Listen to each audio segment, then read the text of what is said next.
my life, two unexplainable events occurred on the same stretch of road, where something paranormal with time seemed to happen. This took place 15 years ago.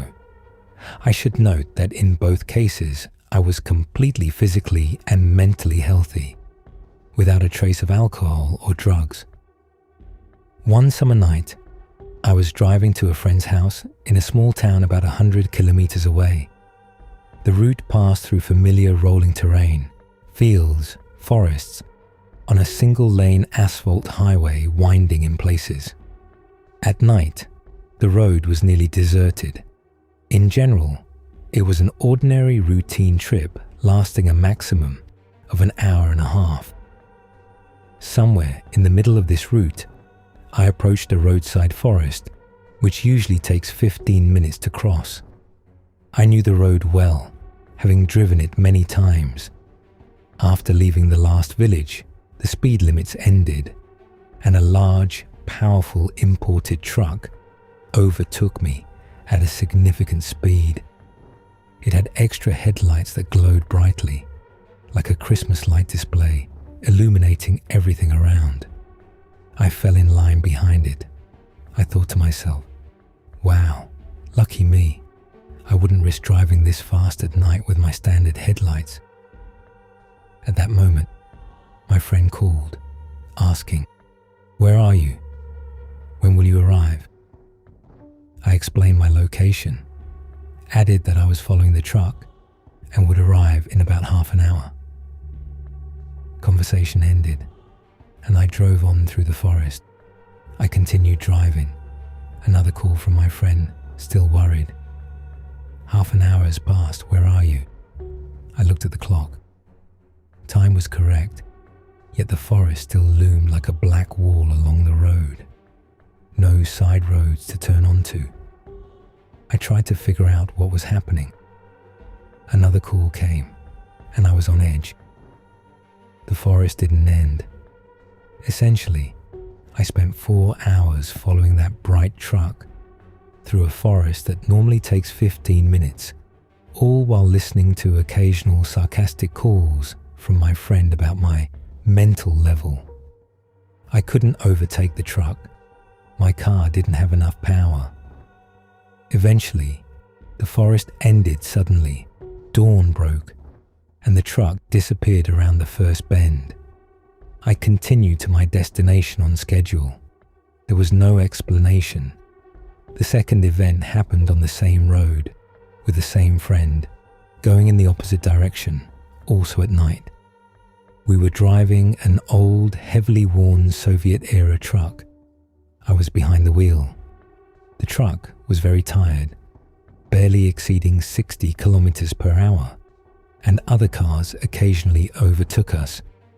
I was happy to follow an old medium-duty truck, moving steadily at 40 to 50 kilometers per hour. The trip was calm. We could relax and talk. The stretch flew by unusually quickly. Upon arrival, we checked the time. Our departure and arrival times matched our phones. Although normally, the trip should take at least 2 hours, but it had only taken half an hour. No logical explanation was ever found. In 2016, a mysterious incident happened on a highway in the Northern Territory. Shortly before it occurred, my friend Mark called and asked me to pick him up from the Maple Station train stop, so he wouldn't have to spend extra hours traveling to Pineville.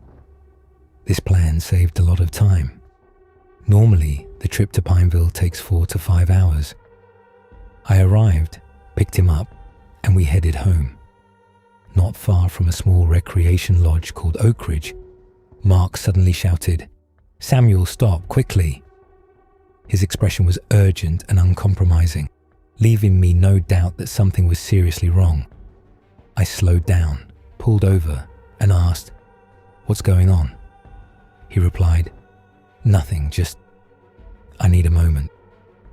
But the shaking hands, pale face, and nervous energy gave him away. I thought he might just be stressed from the train ride. While we were stopped, A Nissan Pathfinder drove past us. I glanced at Mark. He was standing there, frozen. I said, "Get in, let's go. I still have work to do." He lingered for about 10 minutes before finally getting in. I was frustrated at the wasted time. Once we resumed driving and picked up speed, about a mile later, a terrifying sight appeared ahead. 2 vehicles had collided. The Nissan Pathfinder that had passed us and a Mitsubishi Outlander. A head-on collision. We jumped out to help.